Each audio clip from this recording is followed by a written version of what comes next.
Hey everyone, how are you guys doing? Hopefully you guys are having a fantastic day, evening, night, morning, whatever it is for you. So I wanted to do it's a type of lore video talking about with Revelations. I've got a new background here. I'm trying to try something out. Got a TV monitor and then the first novel, right? So you gotta put it up, right? Anyway, so I wanted to talk briefly about the humans that are in the Revelations universe, because I feel that a lot of people will probably go off of the idea that all of the humans, that Revelations is like a future extension of Earth, and that's not the case. Actually, the entire Revelations universe, while it does have humans and human characters, it has nothing to do with Earth. Earth actually doesn't even exist as of right now in the Revelations universe and timeline. There's nothing like Earth, nothing like it at all.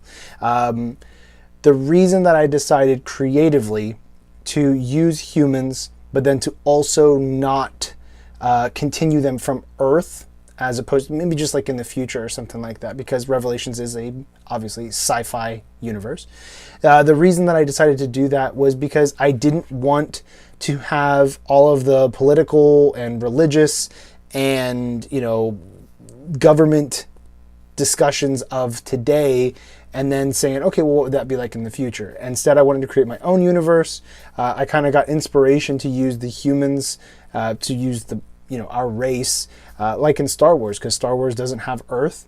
You can make the argument it's in a different galaxy far, far away, so that you could say, oh, well, it's still in our universe, but there is nothing concrete in canon that says just because there's humans in the Star Wars universe, even if they're in a different galaxy, that somehow that humans on Earth are still biologically related and all that. I kind of took that same idea.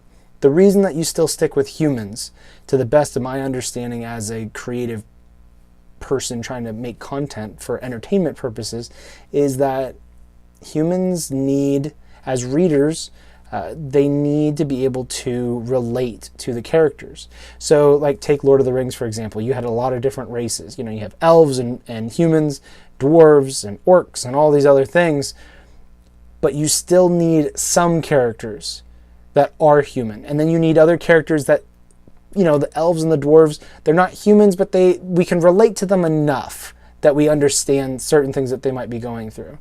They may be on a different level and we're like, well, they're kind of crazy with their perspectives, but we understand a little bit.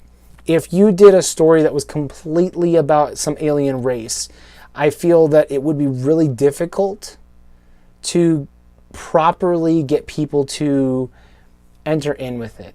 Now, I could go from the idea of changing the whole humankind word and just saying, yeah, they look like people, but they're called something else. And maybe down the road, I'll end up doing that. Right now, that is not my idea. I've just stuck with humans because it's easier for people to just pick up and understand what I'm talking about, instead of saying, oh, they're called Kragnar, and that's just the opposite word, a different word for human. So visually people would look at people and be like, oh, they're people, but in a book it's just words, so they're going to say, oh, Kragnar, I don't know what a Kragnar looks like, and if I described it looks like a person, I feel like they'd be really confused. So I just decided, let's skip that whole discussion altogether and let's just jump right into the content.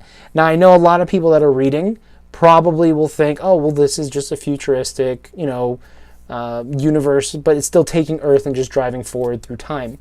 I'm not exactly 100% certain how to address that with most of the other readers, other than that down the road, as they keep reading content, they'll figure it out, because there'll be no mention of Earth, there'll be no mention of different religions that used to exist if it was in the future, there's no different countries that used to exist if it was in the future, and on and on and on it goes. So I hope that's clear, I hope that makes sense, and if there's any other questions you guys have for the Revelations universe, please leave those down below, and I would love to have some different ideas for different videos to be able to create as we're going forward. And if you would be interested in picking up Rise of the Inquisitor, link will be in the description. You can get the digital Kindle version, and you can also get the physical copy. All right, thank you guys for watching, and see you guys soon.